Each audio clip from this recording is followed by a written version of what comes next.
Você já teve vontade de tirar alguma dúvida com seus pais, mas não sabia como? Com base bíblica, viemos trazer a resposta para suas dúvidas, em uma conversa leve e descontraída, de pai para filha.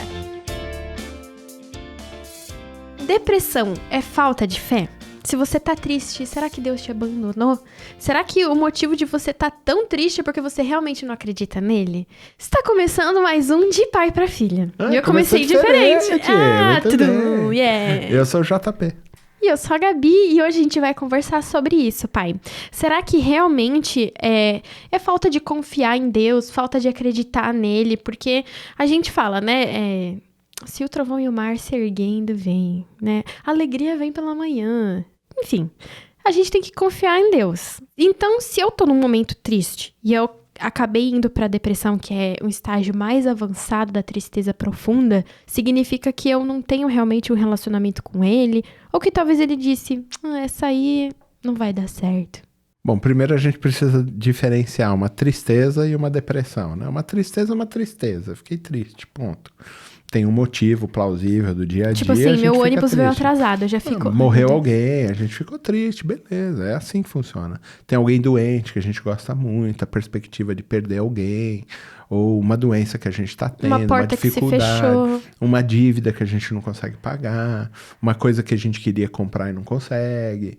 Tudo isso pode trazer algum tipo de tristeza, beleza, a gente supera e segue o jogo. Quando a gente fala de depressão, a coisa tem vários elementos, porque elas podem ser de ordem física, pode ser uma falta de hormônio, entendeu? Uma falta de alguma coisa química no seu corpo que faz com que você tenha esse tipo de coisa. Pode ser emocional, no sentido de você não ter inteligência emocional suficiente para lidar com alguma coisa, com uma perda administrar aguda, como alguém que você ama, que morreu, sei lá, entendeu? Ou com a perda de... Tem gente que tem uma instabilidade emocional tão aguda que termina um relacionamento amoroso, ou seja casado, seja solteiro, namoro, alguma coisa assim, e que cai numa depressão, do tipo, eu não vou nunca mais ser ninguém, eu não vivo sem aquela pessoa, e passa do estado da tristeza para uma coisa emocional extremamente aguda, tá? Já não é físico, é emocional, mas o emocional é tão agudo que pode somatizar isso e transformar num problema físico. Até porque é categorizado como uma doença. Então, mas ela tem uma coisa mental, né? Uma coisa emocional, ela tem uma característica física e pode ter uma característica espiritual, tá bom? Pode ser mesmo uma questão de ser acossado por demônio, sei lá, qualquer coisa. É sério? Você pode ficar depressivo porque tá com demônio? Tudo isso pode, entendeu? A gente não pode tirar esse tipo de coisa. Pode ser a depressão por falta de sentido na vida, no sentido que eu tô dizendo de, sentir que as coisas caminhar com Deus, de não não saber do seu futuro, de não entender qual é o sentido da vida. Aí é muito espiritual esse processo. E aí entrar numa vala escura, entendeu? E ficar preso dentro dessa vala, né?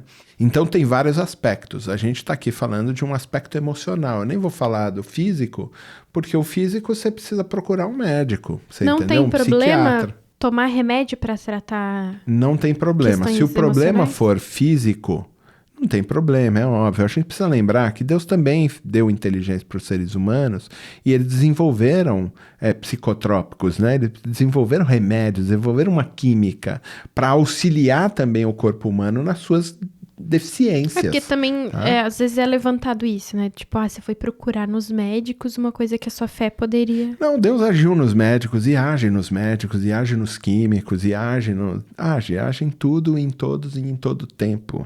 Percebe? Porque ele é Deus. Ele é o Deus imanente, né? Ele é o Deus que ainda trabalha dentro da sua criação. Não saiu de férias e abandonou a gente aqui. Ele trabalha aqui, trabalha em nós, trabalha em todos, tá? Que ele prometeu que estaria conosco até a consumação dos séculos. Essa relação que a gente precisa ter, então se eu sou hipertenso, então se eu tomo remédio é falta de fé? Não é. Se eu vou no dentista, me dá uma anestesia, então é falta de fé? Não, arranca o dente aí de boa aí, sem anestesia. É falta de fé? Não tem nada a ver uma coisa com a outra. É bobagem pensar esse tipo de coisa, entendeu? Eu tenho fé e sei que Deus está cuidando de mim. Tranquilo. Ah, então não toma mais remédio. Não, mas ele também proporcionou que o remédio existisse para que essas defasagens acontecessem. O que a gente precisa entender é que antes do pecado de Adão, antes do pecado coletivo da humanidade em Adão, era tudo perfeito. Então não ia ter doença, não ia ter depressão, não ia ter nada. Certo? O problema é que quando peca, aí o pecado detonou o mundo. E aí todas essas deficiências apareceram. E Deus então dá inteligência para os homens para que de alguma maneira eles possam tentar amenizar também as dores e as angústias que essas torpezas que o pecado fez já não acontecessem mais. Então, por causa do pecado, eu rompi com Deus, perdi a própria essência de quem eu sou, me perdi de mim, me perdi do outro, me perdi da criação de forma geral. Então, essas angústias, muitas vezes, também causam uma disruptura química dentro de mim, entendeu? E eu preciso de uma química, então, para me ajudar nisso. Um pouco mais de serotonina, um pouquinho mais de... Você entendeu? E para trabalhar com isso. Que nem toma melatonina para dormir. Normal. Tem muitas coisas que são assim. A gente não pode exagerar para isso, entendeu? A gente não pode ficar viciado nessas coisas também, porque aí é um problema. Eu entrego minha própria dignidade para isso. Mas o que a gente pretende realmente aqui esboçar é uma coisa emocional, né? Espiritual até. Vamos pegar o caso de Elias. Você lembra do profeta Elias? Elias acabou de vencer 1000 profetas lá de Baal. Foi lá, tirou onda dos caras e tal, né? Aí Deus foi lá, consumiu tudo, ele venceu, mandou passar a espada em todo mundo. Deu a famosa patada. O cara, show de bola, venceu 1000 profetas sozinho, entendeu? Para mostrar que Deus era Deus, de que ele era o único Deus que existia, e não o Baal, os deuses de todo tipo de politeísmos. Seria um episódio viral existir. de uma série. Beleza. Aí o camarada sai, quando ele vai descansar, uma mulher vira e fala, vou matar você. Eu vou matar esse cara. Ah, ele tá todo de bonzão? Eu vou matar ele. Ele trava completamente. Peraí, o cara acabou de vencer 1000.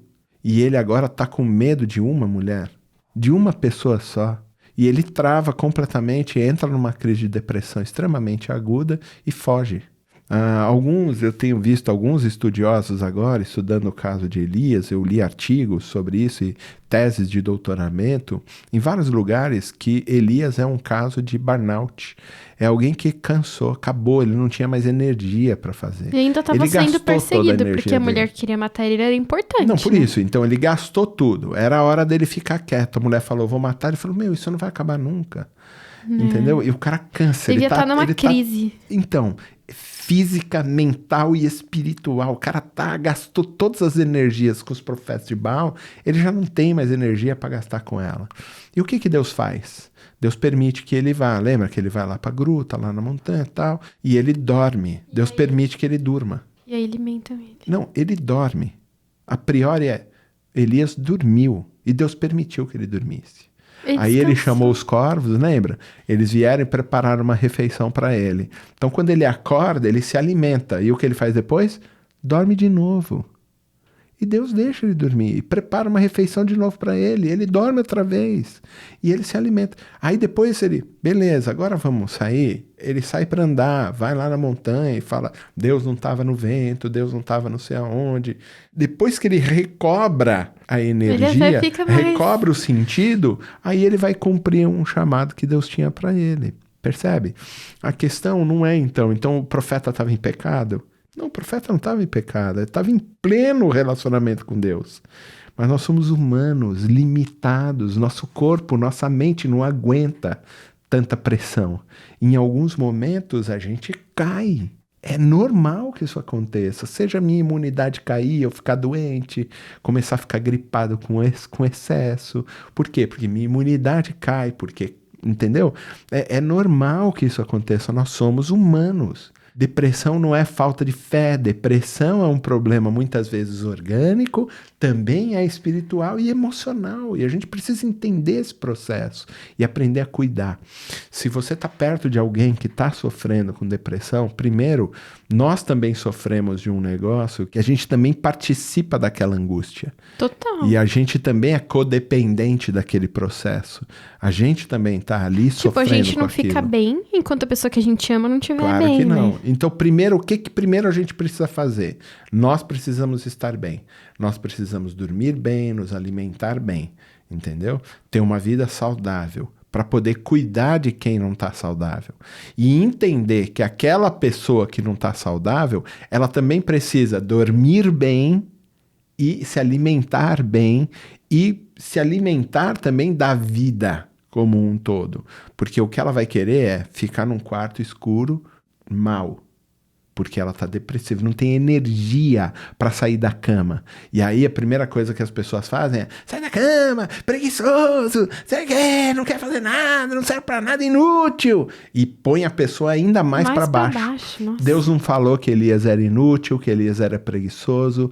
Ele respeitou o tempo de Elias e entendeu que Elias precisava dormir, se alimentar para recobrar a consciência toda para poder avançar. Que as pessoas também não têm medo de talvez colaborar para que a pessoa se acostume a ser triste. Então, porque a gente também fica doente, entendeu? Esse é o problema. A pessoa entra entra numa imagina, depressão. A gente tá vivendo na mesma casa e alguém da nossa família tá depressivo. Tipo, não sai da cama faz 3 semanas. Tipo, a gente ficaria muito preocupado. Então, a gente conhece, entendeu? A gente tá partindo de um pensamento da gente não ter ninguém doente em casa. Agora, pensa numa família que você conhece, que tem uma pessoa doente e que tá deixando todo mundo doente. Então. A doença dela, tá todo mundo ficando doente junto. E aí, entender esse processo da doença dela é muito difícil. Porque a gente tá adoecendo junto. Porque a gente chega em casa e é agredido. Então, eu chego lá em casa, a minha esposa tá depressiva, eu chego em casa, ela me agride. Então eu começo também a ficar doente, começo a pensar, cara, eu não quero mais voltar para casa. Eu vou para quê que eu vou voltar lá? Vou ficar sustentando ela, para ela me agredir, para ela fazer o que ela faz comigo. A gente começa a ficar doente também, os filhos começam a ver o relacionamento desgastando, a mãe rejeitando muitas vezes, ou o pai, não tô aqui, tô só usando um exemplo, mas ou até o filho, e aí como ninguém entende isso, fica todo mundo doente. E aí a gente tem uma patologia coletiva. É preciso que os que estão ficando doentes por causa do doente, do paciente, se cuidem. Eles precisam sair desse lugar, precisam se cuidar para poder entender o que está acontecendo e ajudar a pessoa a sair daquele lugar. Porque é muito mais fácil derrubar do que levantar. Levantar é difícil. Entendeu? Mas derrubar é muito fácil. Então a pessoa doente derruba a família toda. E a família vai precisar ter muita espiritualidade, tá muito saudável para poder confiar no Senhor e ajudar essa pessoa a sair do buraco que ela tá. Então depressão não é nem possessão demoníaca, na maioria dos casos, e também pode ser tratado, né? Não significa falta de fé. Se você quiser compartilhar sua opinião, às vezes falar, não concordo com vocês, tá tudo errado. Pode comentar também, tá bom? Coloca sua mensagem no nosso WhatsApp ou nas nossas redes sociais que estão na descrição do episódio. E até semana que vem. Tchau, pai. Valeu, filho. De pai para filha. Realização Transmundial.